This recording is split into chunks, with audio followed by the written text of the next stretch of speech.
Hello students, welcome to A B classes. आज का जो लेक्चर है वो है ट्रांजिस्टर पर। ट्रांजिस्टर क्या होता है, कैसा ये दिखता है, क्या इसका उपयोग है, इसकी बनावट कैसी होती है, कैसे ये वर्क करता है, कितने टाइप्स के होते हैं, इस सब कुछ आज हम लोग समझेंगे। आप लोग समझने के लिए जो भी मैं समझाऊंगा उसको ध्यान से जरूर सुनें। तो चलते इसकी शुरुआत करते हैं। तो ये ट्रांजिस्टर के ऊपर आज का लेक्चर है, कंप्लीट लेक्चर है। थ्योरी एग्जाम के पर्पज से, थ्योरी एग्जाम में हमें क्या लिखना है एक कंप्लीट में आज के लेक्चर में समझाने वाला हूं और यही आपको लिखकर आना है। यहां पर आप देख सकते हैं ट्रांजिस्टर जो होता है कुछ इस तरह का होता है, आपने देखा होगा तो कुछ इस तरह का देखा होगा। यहां पर आपको देखने को मिलेंगे 3 टर्मिनल। पहला टर्मिनल हो गया, दूसरा हो गया और ये थर्ड हो गया। ये 3 टर्मिनल देखने को मिलेंगे क्योंकि इससे पहले रजिस्टर, कैपेसिटर, इंडक्टर में हमने 2 टर्मिनल देखे हुए। एक तरफ से पावर आती है, दूसरी तरफ चली जाती है, लेकिन यहां पर आपको 3 टर्मिनल देखने को मिलेंगे। पहले को बोलते हैं इमीटर, दूसरे को बोलते हैं बेस और तीसरे को बोलते हैं कलेक्टर। ये तीनों के तीनों का क्या मतलब होता है ये आगे मैं समझाऊंगा। अभी सिर्फ हमें ये समझ में आ गया कि जो ट्रांजिस्टर है वो 3 टर्मिनल वाला यहां पर आपको दिख रहा है। अब जो ट्रांजिस्टर होते हैं वो 2 टाइप्स के होते हैं, एक होता बीजेटी और दूसरा होता एफईटी। तो आज के लेक्चर में हम बीजेटी के बारे में समझेंगे, जो एफईटी है इसके बारे में नेक्स्ट लेक्चर में हम लोग समझेंगे। अब बीजेटी इसका फुल फॉर्म यहां पर क्लियर लिखा हुआ है, bipolar junction transistor. Bipolar junction transistor, bipolar का मतलब होता है टू पोल वाला जंक्शन। कितना? 2 पोल वाला जंक्शन। क्या? 2 पोल वाला जंक्शन, या कह सकते हैं 2 जंक्शन वाला। क्या? 2 जंक्शन। अब 2 जंक्शन कैसे होते हैं, क्योंकि हमने इससे पहले पीएन जंक्शन समझ चुके हैं। इससे पिछले वाले लेक्चर में पीएन जंक्शन मैंने समझाया था कि एक पी टाइप सेमीकंडक्टर मटेरियल एक एन टाइप सेमीकंडक्टर मटेरियल को जब जोड़ते हैं तो उसके बीच में एक जंक्शन बनता है, दोनों का जॉइंट बोलते हैं या कह सकते हैं बॉर्डर बोलते हैं। तो एक जंक्शन बनता है, लेकिन यहां पर आप देख सकते हैं हम लोग समझने वाले एनपीएन। क्या है? एनपीएन लिखा मतलब N type semiconductor, P type semiconductor, फिर एन टाइप सेमीकंडक्टर। इन तीनों को जोड़कर हम क्या बना रहे? ट्रांजिस्टर बना रहे, जिसमें एक जंक्शन, यहां पर आप लाइन खींच देता हूं मैं, एक जंक्शन ये हो गया जो एन और पी को जोड़ रहा है। दूसरा, पहला जंक्शन हो गया, दूसरा जंक्शन ये हो गया जो कि पी एन को जोड़ रहा है। क्लियर दिख रहा है? हमें सबको पता है यहां पर क्या होते हैं? इलेक्ट्रॉन होते हैं। इसमें क्या होते हैं? इलेक्ट्रॉन होते हैं, सभी को पता है। क्या कैसे चार्ज होते हैं? नेगेटिव चार्ज होते हैं। एन है यहां पर, तो यहां पर भी क्या होंगे? इलेक्ट्रॉन होंगे। सब पे क्या रहता है? फ्री मूव होते रहते हैं, सब पे नेगेटिव चार्ज रहता है। लेकिन पी वाले जो सेमीकंडक्टर मटेरियल उसमें क्या होल रहते हैं? क्या रहते हैं? होल रहते हैं, होल। और इनमें कौन सा चार्ज रहता है? पॉजिटिव चार्ज रहता है, पॉजिटिव चार्ज रहता है ना? नहीं दिख रहा हो तो मैं थोड़ा सा और अच्छे से बना देता हूं। Plus plus plus plus. तो ये होल रहते हैं पी टाइप मटेरियल में। पी टाइप में क्या रहते हैं? इसमें पी टाइप में क्या रहते हैं? होल रहते हैं जो पॉजिटिव चार्ज रहते हैं, जबकि एन और एन दोनों में क्या रहते हैं? नेगेटिव चार्ज रहते हैं। ये हमें पीएन जंक्शन से पहले से पता है। तो 2 जंक्शन होगा, क्लियर हो गया। यहां पर आप देख सकते हैं जो मैंने लिख रखा है। तो ये जो बनावट है थोड़ी सी मैं समझा देता हूं, बिल्कुल आपको ऐसा ही लिखना है जैसे मैंने बताया। क्या लिखा? बाइपोलर जंक्शन ट्रांजिस्टर असल में एक सिलिकॉन या जर्मेनियम क्रिस्टल होता है। सिलिकॉन और जर्मेनियम क्या कौन से मटेरियल होते हैं? सेमीकंडक्टर मटेरियल होते हैं। तो याद रहेगा सेमीकंडक्टर मटेरियल से बना होता है, जिसमें पीएन जंक्शन होते हैं। क्या होते हैं? पीएन जंक्शन होते हैं। जो पी टाइप या एन टाइप सेमीकंडक्टर को अलग अलग टाइप के 2 सेमीकंडक्टर के बीच सैंडविच करके बनाया जाता है। सैंडविच करके मतलब पी बीच में हो गया और एन दोनों को जोड़कर, इसको जब जोड़ दिया पी बीच में हमने दबा दिया छोटा, और एन टाइप में जो है वो इलेक्ट्रॉन संख्या ज्यादा है, तो ऐसा जो मैंने बनाया है इसको हम सैंडविच करके बनाना बोलते हैं। क्या बोलते हैं? सैंडविच करके बनाए जाते हैं, क्योंकि इसको बीच में कर दिया, दोनों एक जैसे। यहां पर क्या दिख रहा है आपको? एन टाइप सेमीकंडक्टर मटेरियल दिख रहा है। तो बीजेटी को आमतौर पर ट्रांजिस्टर भी कह सकते हैं, या अगर पूछता सिर्फ ट्रांजिस्टर को एक्सप्लेन करिए तो हम बीजेटी को सीधा एक्सप्लेन करके आ सकते हैं। अगर FET क्लियर लिखा आता है तो FET को हमें एक्सप्लेन करना पड़ेगा, लेकिन कई बार सिर्फ आता है ट्रांजिस्टर को एक्सप्लेन करिए, तो आप इसको BJT को समझा सकते हैं। पहली क्लियर लाइन हो गई, इसलिए मैंने कहा था मैं समझाते हुए चलूंगा और क्लियर जो लिखा है वो भी मैं समझाते हुए चलूंगा, जिससे लिखा हुआ आपको समझ में आ जाए। फिर क्या लिखा, यह कमजोर सिग्नल को एम्पलीफाई करने में सक्षम है। इस प्रकार ट्रांजिस्टर में करंट पॉजिटिव और निगेटिव पोलरिटी चार्ज कैरियर के कारण होता। निगेटिव और पॉजिटिव, तो ये पॉजिटिव हो गया, ये निगेटिव हो गया, ये निगेटिव हो गया, पॉजिटिव हो गया, तो निगेटिव पॉजिटिव की ओर चलेगा। निगेटिव चार्ज है जो दिख रहा है, ये पॉजिटिव जो होल दिख रहा है इसकी ओर चलेगा, मतलब जो हमारे इलेक्ट्रॉन्स की डायरेक्शन किधर को, इधर को हो रही है, तो यहां पर क्या होगा, जो हमारी करंट की डायरेक्शन कैसी हो जाएगी, जिधर इलेक्ट्रॉन चल रहा है उसके अपोजिट डायरेक्शन, तो करंट की डायरेक्शन ये हो जाएगी। अभी मैं समझाऊंगा कैसे होगी, लेकिन यहां पर जो लिखा मैंने समझा दिया। तो क्या कह रहा है, नेगेटिव और पॉजिटिव चार्ज के कैरियर के कारण होता है, कैरियर मतलब चलने के कारण होता है, इसलिए ट्रांजिस्टर को बाइपोलर डिवाइस कहा जाता है। तो ये जो दो लाइनें जो लिखी थी मैंने, दो पैराग्राफ, वो आपको बहुत अच्छे समझ में आ गए होंगे। अब ये जैसा इसमें लिखा था एम्पलीफाई करने के लिए, वीक सिग्नल को एम्पलीफाई, मतलब बहुत सारी इलेक्ट्रॉनिक्स डिवाइस में लगे रहते हैं ट्रांजिस्टर। जैसे हम ये बात कर रहे हैं आपसे, जो माइक की आवाज आ रही ना, इसमें भी वहां से जो ट्रांजिस्टर लगा हुआ है जिसकी वजह से आवाज कैच कर पा रहा है, और जो हमारा सिग्नल है, जो वीक सिग्नल है, उसको भी बूम कर पा रहा है, मतलब तेज कर पा रहा है। ऐसे वोल्टेज, जहां पर हमें वोल्टेज क्या होता है, जो हमारा एम्पलीट्यूड होता है उसको बढ़ाने के लिए, एम्पलीट्यूड को बढ़ाने के लिए हम ट्रांजिस्टर का उपयोग करते हैं। सेम पावर वही रहती है, लेकिन हमें एम्पलीट्यूड बढ़ जाता है। वहां पर जो फ्लक्चुएशन होता है, वहां पर जो वीक सिग्नल होता है, कह सकते हैं वीक तो वोल्टेज होता है, कम हो जाता है वोल्टेज, उसको बूम करने के लिए हम इसका उपयोग करके बढ़ा देते हैं। अब इससे कैसे बूम हो जाता है, कैसे हम जो पावर सप्लाई वो बढ़ जाती है, वो अभी मैं बताऊंगा। कह सकते हैं जो सिग्नल है वो कैसे बढ़ जाता है, वो अभी मैं बताऊंगा। ये दो पैराग्राफ आपको बहुत अच्छे समझ में आ गए होंगे। अब यहां पर सकते हैं कंस्ट्रक्शन के बारे में, तो क्लियर लिखा, ट्रांजिस्टर एक सॉलिड स्टेट सेमीकंडक्टर डिवाइस है। सॉलिड स्टेट सेमीकंडक्टर डिवाइस मतलब सॉलिड मटेरियल आप किसे बना हुआ है, N type semiconductor, P type semiconductor material से बना हुआ है, जिसमें दो जंक्शन होते हैं। आप देख सकते हैं, एक दो जंक्शन होते हैं जो मैंने अभी बताया। तीन रीजन होते हैं, फर्स्ट रीजन, सेकंड रीजन और third region. First region, second region और थर्ड रीजन, जो आप देख रहे हैं जो बॉक्स बने हुए, एक बॉक्स, दो बॉक्स, तीन बॉक्स, इसी को हमने बोल दिया तीन रीजन बने। इसमें एक एन टाइप, एक पी टाइप, एक एन टाइप, फिर से एन टाइप। क्या लिखा, तीन, और तीन टर्मिनल होते हैं। यहां पर देखते हैं इमीटर, बेस और कलेक्टर। क्या लिखा, तीन टर्मिनल होते हैं, इमीटर, बेस, कलेक्टर।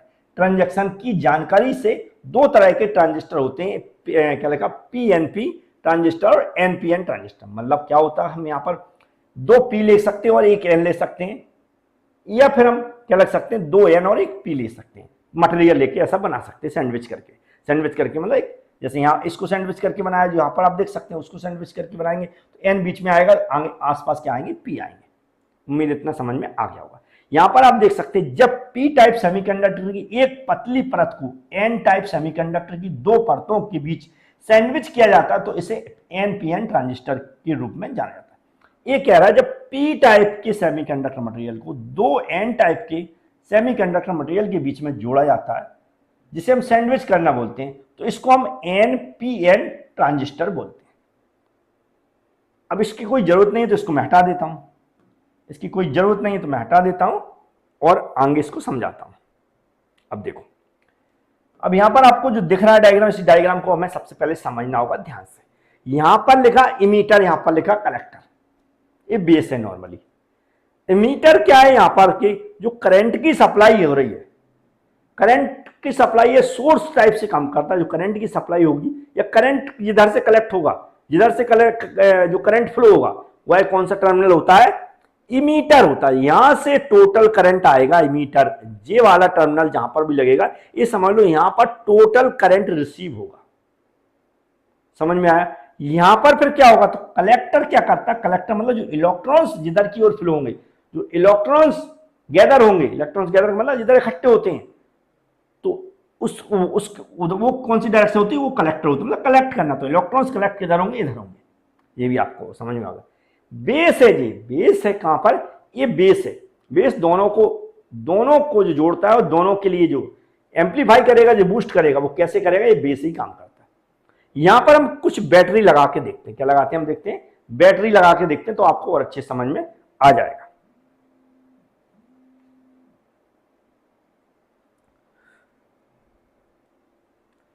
तो बैटरी कैसे लगाएंगे, हम यहां पर ऐसे लगा जोड़ देते हैं टर्मिनल।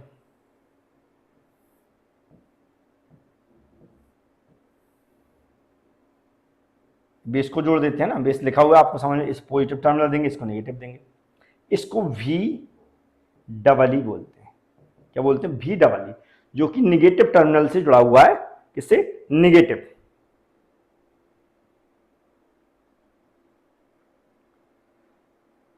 ठीक है, इसको ये निगेटिव पावर सप्लाई भी बोलते हैं। क्या बोलते हैं? निगेटिव पावर सप्लाई भी बोल सकते हैं। क्या बोलते हैं? निगेटिव पावर सप्लाई भी हम लोग इसको बोल सकते हैं। तो उम्मीद है समझ में आ गया होगा।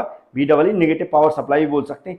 फिर दूसरा हमें इसको भी जोड़ना है, तो इसको भी ऐसा जोड़ना पड़ेगा। यहां पर भी एक सेल लगाना बैटरी, क्योंकि जो ट्रांजिस्टर वर्क करेगा, ट्रांजिस्टर जो अपना फंक्शन दिखाता है किसी सर्किट में, तो वो तभी दिखाएगा जब इसको हम थोड़ी बहुत पावर सप्लाई करेंगे, अदरवाइज ये काम नहीं करेगा। तो ये हमने मान लो बैटरी जोड़ दिया है, फिर उसमें ऑलरेडी हम लोग पावर सप्लाई करते हैं, तो वहीं पर वो काम करता है। तो यहां पर देखते हैं, ये हो गया पॉजिटिव,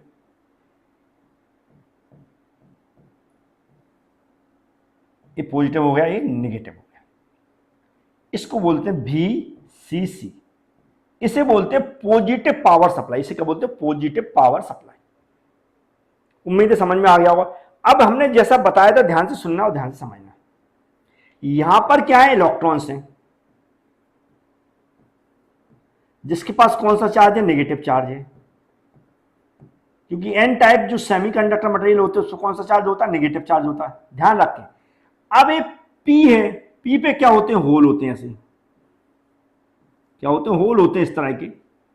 जो होल के पास कौन सा चार्ज होता है? होल के पास कौन सा चार्ज होता है? पॉजिटिव चार्ज होता है। अभी मैंने बताया था, पॉजिटिव लिख दिया मैंने। कौन सा चार्ज होता है? पॉजिटिव चार्ज होता है। अब ये पॉजिटिव चार्ज होता है, ये जंक्शन आपको दिख रहा होगा, दो जंक्शन क्लियर दिख रहे होंगे। अब यहां पर क्या होता है उसको हमें समझना है। जैसा कि हम जानते हैं इसमें पावर सप्लाई होगा, तो पावर सप्लाई होते ही जो इलेक्ट्रॉन्स इसमें क्या होगा? उथल पुथल होगी, मतलब कूदना स्टार्ट कर देंगे। जब कूदना स्टार्ट करेंगे, इलेक्ट्रॉन जो नेगेटिव चार्ज लिए हैं ये किधर की ओर जाएंगे? पॉजिटिव चार्ज की ओर जाएंगे। होल की जगह लेंगे। किसकी? होल की जगह लेंगे। किसकी जगह लेंगे? होल दिख रहा है उसकी जगह लेंगे। मतलब इलेक्ट्रॉन्स की डायरेक्शन कैसी हो जाएगी? इलेक्ट्रॉन्स की डायरेक्शन कैसी हो जाएगी? इलेक्ट्रॉन्स किधर की ओर जाएंगे? इधर की ओर जाएंगे। उनको ध्यान से समझना, इलेक्ट्रॉन्स किधर की ओर जाएंगे? इधर की ओर जाएंगे, क्योंकि नेगेटिव पॉजिटिव की ओर जा रहा है तो इधर की ओर ही जाएंगे। समझ में आ गया? इधर की ओर जाएंगे, मतलब नेगेटिव आयंस पॉजिटिव जो होल है उनकी जगह ले लेंगे, पॉजिटिव आयंस। तो यहां पर जंक्शन बन जाता है। लेकिन ऐसा होने से, इलेक्ट्रॉन्स की डायरेक्शन इधर को होने से, जो करंट सप्लाई होगा वो किधर की ओर होगा? इधर की ओर होगा, क्योंकि जिधर इलेक्ट्रॉन्स जाते हैं उसके अपोजिट डायरेक्शन में करंट सप्लाई होता है। ठीक है, अपोजिट डायरेक्शन में करंट सप्लाई होगा। तो अब ये इमीटर है, यहां पर इमीटर लिखा, क्या लिखा? इमीटर लिखा। तो यहां पर जो करंट सप्लाई होगा वो किधर को होगा? जो एरो ऑलरेडी मैंने यहां पर बना दिया, एरो बना दिया ऑलरेडी। तो एक कौन सा मान लिया? आई। इमीटर टर्मिनल की ओर आ रहा है तो हमने आई मान लिया इसको। क्या मान लिया? आई ई मान लिया। पहली बात समझ में आ गई कि यहां पर जो करंट सप्लाई हुआ इधर को। लेकिन होता क्या है? अब यहां पर होता क्या है कि जो हमने पहले भी बताया था, पिछले जब पीएन जंक्शन हम लोगों ने समझा था कि पूरी तरह इनका कन्वर्जन नहीं हो पाता है, कह सकते हैं रिकॉम्बिनेशन नहीं हो पाता, पूरी तरह रिकॉम्बिनेशन नहीं हो पाता। क्योंकि वो क्या कर सकते हैं? हमारे जो रिपोल मतलब फिर से वो एक दूसरे से चार्ज सेम मिल जाते तो एक दूसरे को वापस भेजने लगते। तो कुछ परसेंटेज में क्या होता है? कुछ परसेंटेज में जो इलेक्ट्रॉन्स होते हैं, क्या होते हैं? इलेक्ट्रॉन्स होते हैं। तो यहां पर पॉजिटिव टर्मिनल है, क्या है? पॉजिटिव टर्मिनल है, वो नीचे की ओर, इस पॉजिटिव टर्मिनल की वजह से नीचे की ओर मूव करने लगते हैं। ध्यान रखें, इलेक्ट्रॉन्स यहां से इस पॉजिटिव चार्ज की ओर, क्योंकि ये नेगेटिव इधर आ गया चार्ज, जब नेगेटिव इधर चार्ज आ गया, ऑलरेडी मैंने बताया जो पॉजिटिव दिख रहा है वो नेगेटिव चार्ज ने, एग्जांपल के लिए चार्ज यहां पर नेगेटिव आ गया, ले लिए, यहां पर नेगेटिव चार्ज ने जगह ले लिए। जब नेगेटिव चार्ज ने जगह ले लिए तो नेगेटिव चार्ज यहां पर अगर आ गए हैं, यहां पर हैं, तो इधर हम क्या देख रहे हैं? इधर पॉजिटिव चार्ज है। तो नेगेटिव जो चार्ज है पॉजिटिव की ओर अट्रैक्ट होने लगते हैं और वो इधर की ओर मूव करने लगेंगे। तो इधर की ओर अब यहां पर पूरे मूव नहीं करते, बहुत कम परसेंटेज में।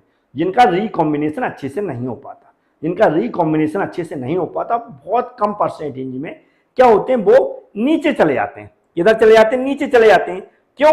क्योंकि यहां पर भी ऑलरेडी नेगेटिव चार्ज है, यहां पर भी क्या नेगेटिव चार्ज है, क्योंकि ये यहां पर भी क्या नेगेटिव चार्ज है, मतलब नेगेटिव एन जो सेमीकंडक्टर मटेरियल उसमें भी नेगेटिव। तो जो थोड़ी सी मात्रा में 5-10% की मात्रा में या कुछ परसेंटेज की मात्रा में जो नेगेटिव चार्ज है वो कहाँ है, इधर की ओर आएंगे, इधर की ओर आएंगे। लेकिन जो इलेक्ट्रॉन्स कुछ परसेंटेज की मात्रा में जो नीचे की ओर आ रहे हैं, नीचे की ओर आ रहे हैं, इलेक्ट्रॉन्स की डायरेक्शन किधर की हो गई, नीचे की ओर हो गई। तो हम जानते हैं जब इलेक्ट्रॉन्स की डायरेक्शन नीचे की ओर होगी तो इसके अपोजिट में करंट फ्लो होने लगता है। तो अपोजिट में जो करंट फ्लो होगा वो ऊपर की ओर होगा, और उसको हमने क्या बोल दिया कि वो करंट क्या हो रहा है, यहां पर आई बी हो रहा है। क्या होगा, आई बी हो गया। क्यों? क्योंकि बेस के थ्रू जा रहा है। तो यहां पर हमने अलग से कुछ पावर सप्लाई नहीं की ना, अलग से कुछ सिस्टम बनाया, लेकिन कुछ परसेंटेज जो इलेक्ट्रॉन्स है इधर अट्रैक्ट होने के कारण यहां पर भी कुछ करंट बढ़ गया, कुछ बढ़ गया। ये इसी को हम क्या कहते हैं, मतलब क्या हो गया, जो सिग्नल बढ़ना बोलते हैं ना, या वोल्टेज सप्लाई बढ़ना बिना किसी एक्स्ट्रा सोर्स के, तो वो यही हो रहा है। अब यहां पर क्या किया मैंने, इधर भी एक बैटरी सप्लाई, पावर सप्लाई की पॉजिटिव। तो ये इलेक्ट्रॉन्स इधर पॉजिटिव है टर्मिनल, ये नेगेटिव आयंस दिख रहा है, तो ये किसकी ओर अट्रैक्ट होंगे, इसकी ओर अट्रैक्ट होंगे, पॉजिटिव की ओर। ये नेगेटिव किसकी ओर अट्रैक्ट होंगे, पॉजिटिव की ओर। तो ये क्या नेगेटिव इधर की ओर चलने लगेंगे। जो कलेक्टर है तो ये इलेक्ट्रॉन्स को गैदर करेगा, तो इलेक्ट्रॉन्स इधर आएंगे। जब इलेक्ट्रॉन्स इधर आएंगे, हम जानते हैं इलेक्ट्रॉन्स इधर आएंगे, किधर आएंगे, इलेक्ट्रॉन्स इधर आएंगे। इलेक्ट्रॉन्स क्या होंगे, इधर की ओर, नीचे की ओर आएंगे, क्योंकि पॉजिटिव टर्मिनल की ओर आएंगे। तो होगा क्या, इसके अपोजिट में भाई, जिधर इलेक्ट्रॉन्स जा रहे हैं उसके अपोजिट में करंट सप्लाई होने लगेगा। तो इधर इसके कारण जो इलेक्ट्रॉन्स इस पॉजिटिव टर्मिनल की ओर आएंगे, इसके कारण जो यहां पर करंट सप्लाई होने लगेगा वो इसके अपोजिट डायरेक्शन में होगा। उसको मैंने मान लिया आई सी, जो कि इलेक्ट्रॉन्स के इधर गैदर होने के कारण हो रहा है, जिसे हम कलेक्टर बोलते हैं। इस तरह ये क्या होता, बस इस तरह क्या होता, करंट हमारा जो करंट चाहिए वो सप्लाई होता रहता है। और जो हमें कुछ मात्रा में यहां पर आप देख सकते हैं, जो इलेक्ट्रॉन्स यहां पर सही से रिकॉम्बिनेशन नहीं हो पाते, उनका यहाँ पर उपयोग हो जाता है, क्योंकि वो कहाँ जाते हैं, इधर आ जाते हैं। यहाँ से कुछ और बूम हो जाता है, सिग्नल को हम क्या कर सकते हैं, वोल्टेज को हम क्या कर सकते हैं, यहाँ से बढ़ा देते हैं। जो वीक सिग्नल है या वीक वोल्टेज है उसको हम मेंटेन कर सकते हैं, ऐसा। इसलिए ट्रांजिस्टर मैक्सिमम डिवाइसों में यूज किया जाता है। तो आपको समझ में आ गया होगा किस तरह ये वर्क करता है, या किस तरह यहाँ पर इसकी पूरी मैंने वो बताई। उसको थोड़ा सा मैं समझा देता हूँ। क्या लिखा, जब पी टाइप सेमीकंडक्टर की एक पतली परत में एन टाइप सेमीकंडक्टर को दो परतों के बीच सैंडविच किया जाता, तो इसे एनपीएन ट्रांजिस्टर के रूप में जाना था, वो मैंने बता दिया, इसको समझा भी दिया। अब टोटल करंट तो वैसे भी बता देता हूं। अब यहां पर हमें इमीटर पे टोटल करंट चाहिए होता, क्योंकि इस यहीं से करंट पूरा सप्लाई इमीटर पे होना। जब हमने कहा था इमीटर मतलब जहां पर करंट सोर्स पूरा मिलना है, जिसके थ्रू करंट का पूरा सोर्स यहां पर मिलना है, तो इमीटर होता है। तो यहां पर जो करंट होगा वो कौन सा आ रहा है, देखो इसकी डायरेक्शन ऊपर को है, इसकी डायरेक्शन इधर है, इन दोनों की सेम डायरेक्शन है, और यहां पर क्या आई मिल रहा। तो टोटल जो आई करंट मिल रहा है वो किसके बराबर मिल रहा है, आई बी और आई सी के बराबर मिलता है। आई जो करंट मिल रहा है वो आई बी और आई सी के बराबर होगा, क्योंकि इन दोनों की डायरेक्शन किधर को, इधर को है, और ये इधर इन दोनों के कॉम्बिनेशन से क्या हो रहा है, हमें आई मिल रहा है। तो इन दोनों को जोड़ना ही पड़ेगा और इसको इधर मिलेगा। इस तरह भी सिंबल, इसके सिंबल जो यहाँ पर आप देख सकते होते हैं, ये मीटर हो गया, जो एरो बताया कि यहाँ पर टोटल करंट मिल रहा है, और एनपीएन जंक्शन है, एससी हो गया हमारा कलेक्टर हो गया, और बी हमारा बेस हो गया। सेम इधर आप देख सकते हैं पीएन का जो पीएनपी है, हमें अभी इससे मतलब एनपीएन से मतलब। देखो अब क्या लगा, चित्र में जो एनपीएन ट्रांजिस्टर की बनावट की जानकारी दिखाता है, तो बीजेटी में एमीटर रीजन कलेक्टर रीजन के मुकाबले बहुत ज्यादा डॉप्ट होते हैं। क्या होते हैं, बहुत ज्यादा डॉप्ट होते हैं। याद रखिए, बीजेटी में एमीटर रीजन कलेक्टर की रीजन के मुकाबले बहुत ज्यादा डॉप्ट होती है। डॉप्ट का मतलब है यहां पर जो इलेक्ट्रॉन की संख्या बहुत ज्यादा होगी। इलेक्ट्रॉन की संख्या कितनी होगी, बहुत ज्यादा होगी। इलेक्ट्रॉन की संख्या क्या होगी, बहुत ज्यादा होगी। डॉप्ट मतलब बहुत ज्यादा होगी। लेकिन जो हमारा इधर वाला है, जो कलेक्टर वाला एन रीजन है, उसमें इलेक्ट्रॉन की संख्या कम होगी। और सबसे ज्यादा करंट हमें यहीं से मिलेगा। फिर जो सिग्नल को बूस्ट करने के लिए वो ये दोनों काम करते हैं, क्योंकि यहां पर जो डॉप्ट मतलब बहुत ज्यादा इलेक्ट्रॉन की संख्या, और इसमें बहुत कम हो जाती है। तो ये लिखा हुआ है, तो जबकि बेस रीजन में कलेक्टर रीजन के मुकाबले कम डोपिंग करंट, और यहां पर भी जो होल रहते हैं वो भी कम ही रहते हैं। तो इस तरह करंट का मैंने बता दिया, इसको भी समझा। तो हमेशा बीजीटी में एमीटर करंट सबसे बड़ा होता है, एमीटर करंट सबसे बड़ा होता है, जैसे हमने बताया इलेक्ट्रॉन की संख्या भी ज्यादा है। एनपीएन बीजीटी में एमीटर करंट बेस से एमीटर बाहर की दिशा में होता है। एमीटर करंट कलेक्टर और बेस करंट का टोटल होता है, एमीटर करंट बेस और कलेक्टर करंट का टोटल होता है, ये भी मैंने बता दिया, ये भी आपको समझ में आ गया होगा। तो बहुत अच्छे से मैंने समझाने की कोशिश की। अब इसकी एप्लीकेशन कहां पर उपयोग किया जाता है, तो क्या लिखा हुआ है, ट्रांजिस्टर को 3 ऑपरेटिंग मोड में से किसी एक में ऑपरेट किया जा सकता है। बीजीटी 3 जैसे कट ऑफ स्टेट होता है, एक्टिव स्टेट होता है और सैचुरेशन स्टेट। कट ऑफ मतलब जहां पर लाइट का मतलब एकदम बढ़ जाती है, कम हो जाती है, रिमोट वगैरह देखे होंगे, या ऑटोमेटिक जो सिस्टम चलते हैं ऑटोमेटिक देखे आजकल बंद हो जाते हैं, अपने आप चालू हो जाते हैं, सिग्नल हो जो होता है उसके हिसाब से वो मेंटेन कर लेते हैं, जो है ना। तो इस तरह की चीजों में क्या होते हैं, ये यूज किए जाते हैं। और भी जैसे एम्पलीफायर हो गया, timers and time delay circuit हो गया, स्विचिंग हो गया, ऑस्किलेटर में हो गया, मल्टी वाइब्रेटर में हो गया, इलेक्ट्रॉनिक स्विच में हो गया, वेव्स, ये बहुत सारे नाम लिखा, मॉड्यूलेटर में हो गया, डिटेक्टर में हो गया, लॉजिक सर्किट में, बहुत सारी जगह यूज किए जाते हैं, जो आप देख सकते हैं, इनको आप एग्जाम में लिखकर आ सकते हैं। तो ये इंपॉर्टेंट होता है, कैसे वर्क करता है, कैसी बनावट है, वो मैंने समझा दी है। तो मुझे उम्मीद है आपको समझ में आ गई होगी। Thank you.